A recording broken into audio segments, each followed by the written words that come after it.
Alhamdulillah wa kafa wa salatu wa salam ala nabiyina al-Mustafa amma ba'd. Nous avons évoqué le sermon dernier, la démarche ou bien la pédagogie coranique qui consiste à chercher toujours le point d'intersection, le point commun avec l'autre qui est différent, avant même de marquer cette différence. C'est une éthique que l'islam a respectée par rapport à son environnement initial, mais elle reste une éthique applicable pour chacun d'entre nous dans sa vie au quotidien. Le musulman, comme chaque être humain sensé, elle cherche toujours le point d'ancrage, une relation. Il ne cherche pas la rupture, il cherche la relation, le commun avant, la distanciation et la différenciation. Tout d'abord, le Coran il a insisté que nous sommes tous issus d'un même être, Adam. Donc nous partageons le même code génétique, la même substance biologique, le même ancêtre. Tous les êtres humains sont la famille de Dieu. Ça, c'est le point commun. Donc, il ne faut pas que la différence nous fasse oublier que nous sommes constitués tous de la même pâte. Nous sommes issus de la poussière, mais nous avons reçu le souffle de roh déposé par l'ange. Tous les êtres humains, musulmans ou pas. Donc spirituellement et physiquement, biologiquement, nous sommes constitués initialement des mêmes éléments. On oublie que souvent que l'autre est comme moi. Il a les mêmes peurs, les mêmes craintes, les mêmes angoisses, les mêmes joies. Et souvent, notre différence nous fait oublier que l'autre nous ressemble. Malheureusement, il y a des gens aujourd'hui dans notre société française qui considèrent que les musulmans sont une espèce constituée d'un autre code génétique et que parce que musulmans, ils ne sont pas normaux. Je les rassure, les musulmans sont anormalement normaux. Ils ont les mêmes parts, les mêmes vertus que le reste de l'espèce humaine. Il y a des saints, il y a des pieux, il y a des voleurs, il y a des violeurs, il y a des dealers, il y a des enseignants, et c'est à l'image de l'humanité. Et beaucoup de musulmans pensent que, parce que musulmans, ils sont des superman. Rien que le fait que je suis musulman, je suis dans les hautes sphères. Or, la réalité est tout autre. Nous avons les mêmes préjugés que les autres, les mêmes parts, mais aussi nous avons les mêmes vertus et la même intelligence que les autres. Donc, il y a un point commun. Et de ce point commun, qui est l'humanité, s'est créée une diversité biologique et culturelle. Ja'alnakum shu'uban wa qaba'il. À partir d'un homme et d'une femme, déjà, il n'y a pas un seul genre. Nous sommes issus déjà d'une diversité, d'une mixité, l'homme et la femme. La moitié de l'humanité est constituée d'hommes et l'autre moitié est constituée de femmes. Il y a déjà une différence sexuelle. Le sexe mâle, le sexe femelle. Il y a le masculin, il y a le féminin. Et puis il y a des espèces au sein de l'espèce. ومن آياته خلق السماوات والأرض واختلاف ألسنتكم وألوانكم. Parmi les signes de Dieu, la création des cieux et de la terre et la diversité de vos langages et de vos couleurs. Le langage, il renvoie à la culture, et la couleur, elle renvoie à l'ethnie. Et dans chaque ethnie, il y a des nuances. Les blancs n'ont pas tous la même couleur blanche. Les jaunes également, les asiatiques, les africains, les indiens. Dans chaque ethnie, il y a des déclinaisons. Jusqu'à la singularité de l'être. Parce que chacun a son code génétique unique. Même les jumeaux n'ont pas le même code génétique parfaitement. Donc l'ikhtilaf, il va jusqu'à la singularité de l'individu.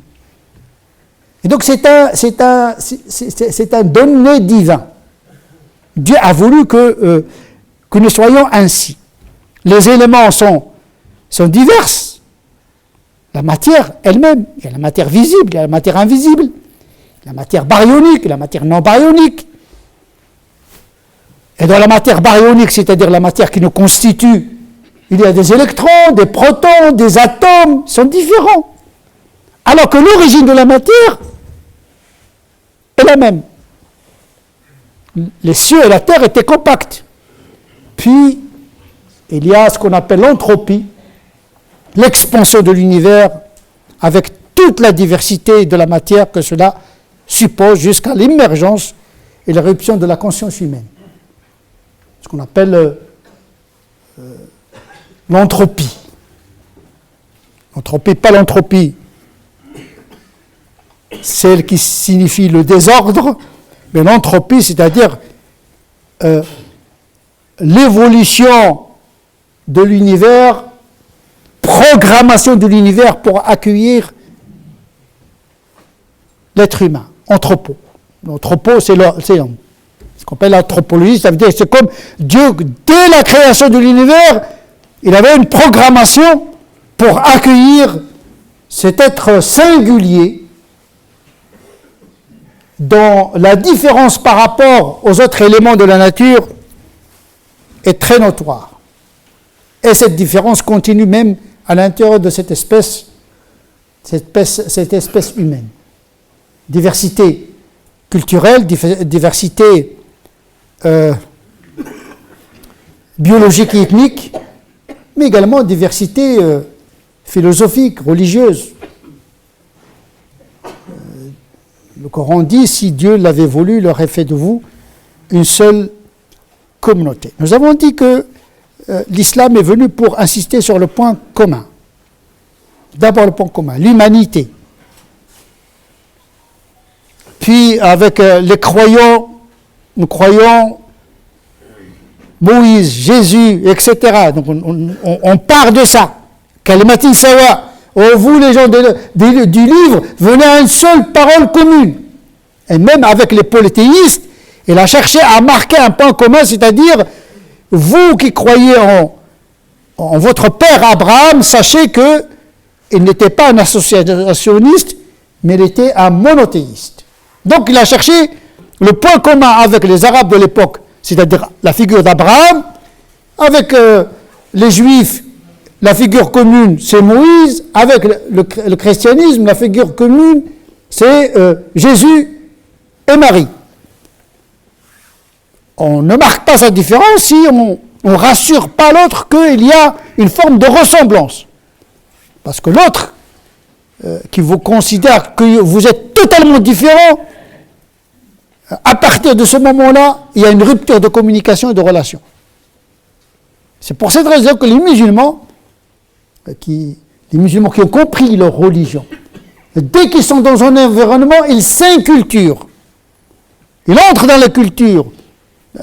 La même chose, vous entrez dans un village, n'importe quel village, en Afrique, au Maghreb, en Asie, la première des choses que vous allez chercher, c'est de connaître les codes des gens. Il y a des musulmans qui ne sont pas curieux. Il est resté dans son village. Il n'est pas prêt de sortir de son enfance.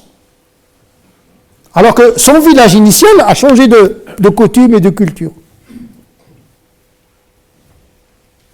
Et donc il faut avoir le souci d'appliquer ce verset qui dit nous vous avons créé en tribus, en nations, afin que vous vous reconnaissiez. Le musulman, il doit être entreprenant, il doit être curieux de savoir quelle est la tradition, quelle est la culture, quels sont les codes, etc. La France, ce n'est pas une jungle. Il rentre comme ça. Mentalement, il n'est même pas en France, lui. Il est encore dans... Il y a des territoires en France où les codes, c'est des codes qui n'existent même pas dans les pays d'origine. Les musulmans de France, j'ai l'impression qu'ils sont devenus un foyer archéologique pour étudier des mœurs qui existaient en 1930 et 1940 dans les pays d'origine. Donc le musulman doit s'acculturer. Sa religion lui demande d'aller vers l'autre. Et pas de revendiquer les droits. Non, il faut que vous me reconnaissiez. Non, il faut d'abord reconnaître la société, les autres également. L'animal fait la même chose. Quand il entre dans une niche écologique nouvelle, il change de couleur, il change de morphologie, d'anatomie, même de comportement. Ce qu'on appelle l'éthologie animale. La psychologie animale, c'est-à-dire il s'adapte à son environnement écologique. Ben, les musulmans qui ne s'adaptent pas n'est pas un être humain, parce que le propre de l'être humain, c'est de s'adapter en permanence, d'évoluer dans sa vie, etc. Parce que le monde change. Le monde change, les mœurs changent. Même dans les pays d'origine, les choses se sont mondialisées, les cultures sont interpénétrées. Nous sommes désormais dans des sociétés mondes, que ce soit ici ou ailleurs. Les gens vivent presque dans le même monde avec des langues différentes. Mais tous les jeunes du monde, ils ont la même aspiration, avec des déclinaisons linguistiques différentes. Donc il faut apprendre à vivre avec l'autre, ce qu'on appelle l'éthique de l'altérité, se réaliser avec l'autre dans sa différence. C'est fini le fait de vivre dans un village ou dans une ville où les codes sont aujourd'hui, il n'y a plus de codes partagés. Tellement les choses évoluent. Bien sûr, il y a des choses qui sont stables dans les sociétés, il faut les prendre en considération. En tout cas, le Coran, ou bien la pédagogie coranique, il insiste sur le fait d'entrer dans le monde avec ses valeurs, mais d'avoir la capacité, la plasticité d'ajuster son comportement sans renoncer à soi, à son identité. L'identité, ce n'est pas une poutre qui ne bouge pas. L'identité, elle se construit dans l'altérité. Il y a d'abord l'ipséité, c'est-à-dire le rapport que j'ai avec moi-même à travers la relation que j'établis avec les autres. L'altérité, c'est de prendre en considération l'autre qui est différent pour avoir une identité dynamique qui se déplace. L'identité, ce n'est pas la mêmeté, ce n'est pas la mêmeté. Rester toujours le même, c'est impossible de rester toujours le même. Ou bien on évolue dans le sens positif, ou bien on évolue dans le sens négatif. Mais on ne reste jamais sur le point de départ. Le Coran, il insiste sur le point commun avant même de se distinguer. Encore faudrait-il savoir quelles sont les choses qui vous distinguent des autres. Parce qu'en réalité, ce qui nous différencie des autres, c'est généralement des choses qu'on partage avec les autres. On partage l'humanité avec les autres. Les gens, ils ont les mêmes angoisses, les mêmes peurs, les mêmes préjugés que nous autres. Ah, ils ne sont pas musulmans, mais ils sont des êtres humains comme toi. C'est pas parce que tu es musulman que tu n'es pas un être humain. Tu mens, tu triches, tu as peur, comme les autres. Sauf si tu es un bon musulman, un saint. Et ça, ils sont très rares à notre époque. Parce que quand on fait la sociologie de l'éthique des musulmans, on ne trouve pas de différence. Peut-être qu'ils sont au-dessus de la moyenne. On n'est même pas, parfois, on n'est même pas normaux. C'est-à-dire, on a une interprétation de la religion qui nous coupe, qui nous aliène de nous-mêmes. On devient schizophrène. On cherche une identité qui n'existe pas, alors que l'islam est venu pour nous réconcilier avec nous-mêmes, rester soi-même, et à partir de ce que nous sommes, nous établissons la relation avec l'autre. Et donc le point commun, pas de différence. Si l'islam insiste sur les points communs, il cultive la différence. C'est notre sujet. Pourquoi la différence ? Dieu aurait pu créer un monde de clones, de robots, d'automates, même logiciel, même programmation. Mais non, Dieu, il a voulu la diversité depuis la particule élémentaire jusqu'à l'émergence de la conscience humaine. Il n'y a que diversité et différence. C'est dans les lieux de la ressemblance où réside la différence. Il faut être dans la ressemblance pour pouvoir faire émerger la différence. Et on revient à la méthode coranique. Le monde était compact, Dieu l'a divisé en diversité pour pouvoir l'organiser sous forme de lois physiques et de proposer aux humains des lois morales. Certaines lois morales, on peut y accéder par la simple raison. D'autres vérités de la religion ne sont pas accessibles à la simple raison, si ce n'est que par le secours de la révélation, c'est-à-dire l'unicité de Dieu, les 5 prières, le jeûne du mois de Ramadan, sont des vérités révélées qui ne peuvent pas être le simple fruit de l'intelligence humaine. Par contre, la morale, elle est universelle. Le prophète est venu pour confirmer et cultiver et renforcer et parfaire la morale. Il n'a pas prétendu créer la morale. La morale, elle est déposée en nous. Le Coran, il est venu révéler en nous ces principes qui sont gravés dans notre prime nature. Donc, nous partageons une certaine morale universelle avec l'humanité. Mentir, le crime, etc., toutes les cultures, toute l'humanité est d'accord sur les principes, même si, au niveau des déclinaisons juridiques, il y a une différence. À ne pas confondre le principe avec la loi. La loi change, mais le principe ne change pas. L'adl, la justice, c'est un principe, ce n'est pas une loi. Comment les décliner dans une loi ? Eh bien, il faut intégrer l'orf, les coutumes, l'évolution des sociétés, etc. La dignité humaine, c'est un principe, mais chacun a sa propre dignité, dans sa propre culture, etc., etc. Donc, là où il y a le consensus, il y a le dissensus, c'est-à-dire la différence et la divergence. Il y a toujours cette alternance entre le point commun et le point de disjonction. Parfois, c'est une opération que nous faisons avec nous-mêmes. Parfois, nous sommes d'accord avec nous-mêmes. Parfois, on n'est pas d'accord avec nous-mêmes. La différence, nous la vivons. Et parfois, il vaut mieux laisser la personne toute seule. Sa propre contradiction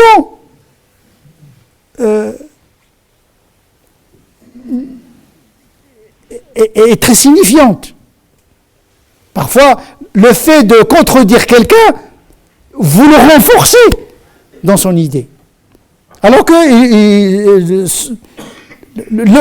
idfa billati yahsan fa idha alladhi baynaka wa baynahu adawatun ka'annahu waliyyun hamim. Quand il est dans un conflit, il n'insiste pas sur les ruptures parce que ça répugne l'autre. N'insiste pas sur la différence parce que tu repousses l'autre à être encore plus loin que toi, de toi. Donc il faut laisser passer les différences parce que parfois laisser passer les choses, cela rapproche les gens les uns des autres. Cette différence, elle est biologique, elle est culturelle, mais elle est également religieuse. Dieu a voulu que les gens ne soient pas tous des chrétiens, ne soient pas tous des juifs, ne soient pas tous des musulmans, des bouddhistes, etc. Donc c'est un donné de Dieu. Si Dieu l'avait voulu, il aurait fait de vous une seule communauté. Donc il faut faire avec. On n'est pas des dieux, on n'est pas là en train de juger les gens. C'est Dieu qui va juger les gens là-bas. Or là-bas, personne n'a vu là-bas. Personne ne peut se mettre à la place de Dieu. C'est une zone réservée à Dieu, du jugement. Yawmuddin, le jour du jugement dernier, définitif, fait par qui? Par lui. Nous n'avons que cette terre à gérer. Nous devons vivre en paix, accepter l'autre dans sa différence, partager un ensemble d'informations avec l'autre, en cherchant le point commun avant même de mettre en relief les différences. Encore faudrait-il être éloquent quant à l'exposé de la différence, parce que parfois des gens, ils veulent être différents pour la simple raison d'être différents. C'est l'entêtement. Je ne suis pas comme vous. Non, je suis d'abord comme vous. Je suis d'accord avec vous. Une fois que la confiance est installée, on peut discuter des différences. C'est une approche psychologique et pédagogique essentielle. On doit la faire avec les enfants, avec le conjoint, avec... c'est une éthique qui va et qui s'applique à la vie. On le trouve chez le commerçant, par exemple. Le commerçant, il dit jamais non. Il dit jamais non. Les hommes politiques aussi, ils disent jamais non. C'est le pragmatisme. Si tu veux établir une relation, on ne dit pas non, j'ai pas ça, je vais essayer de l'avoir. C'est le management. C'est le souci d'avoir une relation avec l'autre. D'abord, parce que la relation avec l'autre, c'est un patrimoine, c'est une richesse. Il vaut mieux avoir des relations que de ne pas en avoir. Ma'rifatun nasi kunuz. Connaître les gens, ça s'appelle le capital symbolique pour parler un langage de Bourdieu. Ça veut dire votre statut social, votre statut moral est en fonction des relations que vous avez établies avec les autres, mais en fonction de la diversité de vos relations avec les autres. C'est comme de l'alimentation. Vous mangez toujours les patates, vous devenez une patate.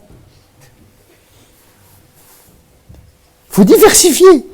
Rencontrer le croyant, le non-croyant, les musulmans pratiquants, le non-pratiquant, l'homme, la femme, etc. Ça vous enrichit. Vous êtes une somme de rencontres. Mais à condition d'avoir des relations claires avec l'environnement. Les points communs. Et puis, s'il y a divergence, on la souligne dans un deuxième temps. Et c'est comme ça que le Coran nous a enseigné à vivre dans l'altérité, se réaliser avec l'autre dans sa différence. Le prophète sallallahu alayhi wa sallam, il était parmi son peuple, ils s'habillaient de la même manière, ils avaient des habitudes, ce qu'on appelle sunan zawaïd, les sunnahs anormatives, ce sont le côté culturel du prophète sallallahu alayhi wa sallam, pour marquer cette dimension de la culture qui crée la proximité par rapport à l'environnement. Il ne faut pas s'isoler, il ne faut pas se désintégrer, il faut s'intégrer. C'est la théologie de l'intégration par l'éthique de l'altérité. Bien sûr, chacun de nous a son code génétique, a sa culture, a son éducation. Pour d'autres, ils ont d'autres religions. Mais comment faire société à partir de cette différence? Nous vivons dans un système de philosophie politique qui a établi la notion de l'État-nation avec la notion de la citoyenneté, qui est une fraternité citoyenne. Il y a la fraternité humaine, il y a la fraternité religieuse, il y a la fraternité citoyenne. Liberté, égalité, fraternité. Une fraternité citoyenne. Comment la vivre dans un socle, dans un pays, dans une république qui a ses codes et qui a son histoire? Comment être intégré dans cette particularité historique pour beaucoup de musulmans qui n'ont pas prévu d'être en France, ni d'avoir la nationalité, etc., etc. Sauf que l'histoire nous a surpris tous. Personne n'avait prévu cette présence de l'islam aujourd'hui. Le fait est là, il y a des musulmans. Maintenant, il faut que les musulmans fassent l'effort de comprendre les codes de la société, il faut également que la société respecte les valeurs universelles de la République, qui est la liberté, l'égalité et la fraternité. Donc il y a une fraternité, il y a un contrat social, pour parler un langage de Rousseau, il y a un contrat social qui s'appelle la citoyenneté, qui s'impose à tous les citoyens, quelle que soit leur religion. C'est dans ce cadre-là que le musulman vit pleinement sa religion et sa citoyenneté. Et en cas d'opposition entre le contrat de citoyenneté et l'appartenance spirituelle à la Ummah de l'islam, eh bien c'est le contrat social, le contrat de la citoyenneté qui l'emporte. Vous vous rendez compte, par exemple, il y a un conflit entre deux pays musulmans. Parce que dans les pays musulmans, aujourd'hui, il y a la citoyenneté. À un moment donné, il y avait l'empire, il n'y avait pas la citoyenneté, il y avait le musulman. Aujourd'hui, il y a la catégorie de la citoyenneté. Et comment faire? Il y a des musulmans qui s'engagent dans des guerres contre d'autres musulmans. Comment faire? Parce que le contrat de la citoyenneté du pays l'emporte sur le contrat de la citoyenneté, sur l'appartenance religieuse.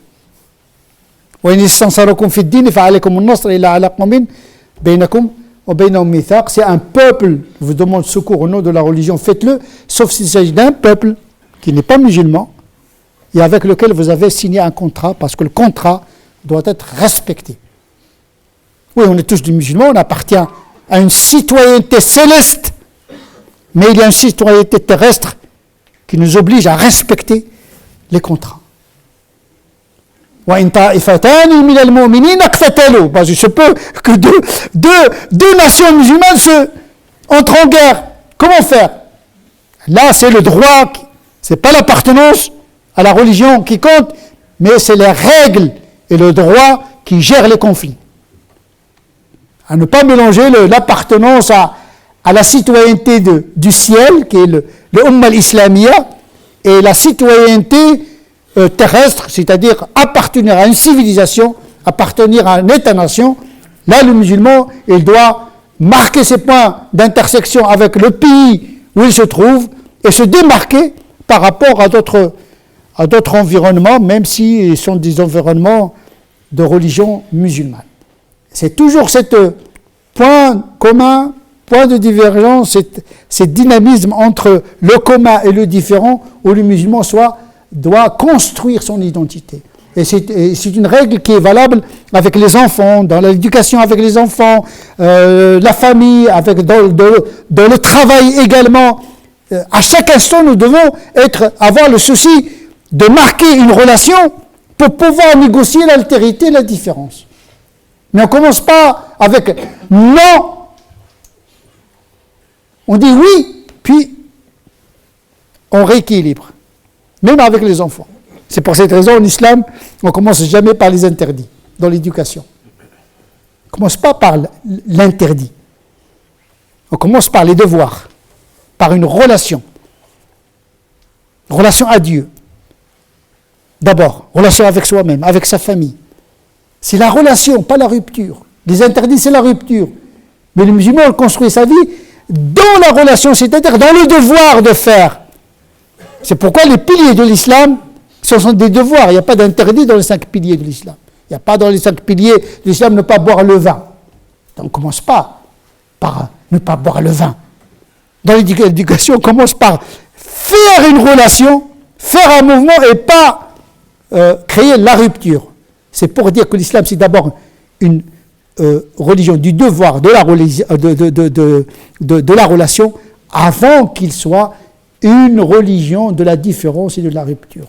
نسأل الله عز وجل أن يجعلنا من الذين يستمعون قولا فيتبعون أحسنه أولئك الذين هداهم الله وأولئك هم أولو الألباب اللهم اهدنا فيمن هديت وعافنا فيمن عافيت وتولنا فيمن توليت وبارك لنا فيما أعطيت وقنا واصرف عنا شر ما قضيت اللهم ربنا آتنا في الدنيا حسنة وفي الآخرة حسنة وقنا عذاب النار اللهم ربنا آتنا في الدنيا حسنة وفي الآخرة حسنة وقنا عذاب النار. اللهم ربنا آتنا في الدنيا حسنة وفي الآخرة حسنة وقنا عذاب النار. اللهم صل على سيدنا محمد وعلى آل سيدنا محمد كما صليت على سيدنا إبراهيم وعلى آل سيدنا إبراهيم، وبارك على سيدنا محمد وعلى آل سيدنا محمد كما باركت على سيدنا إبراهيم وعلى آل سيدنا إبراهيم في العالمين إنك حميد مجيد. سبحان ربك رب العزة عما يصفون وسلام على المرسلين والحمد لله رب العالمين.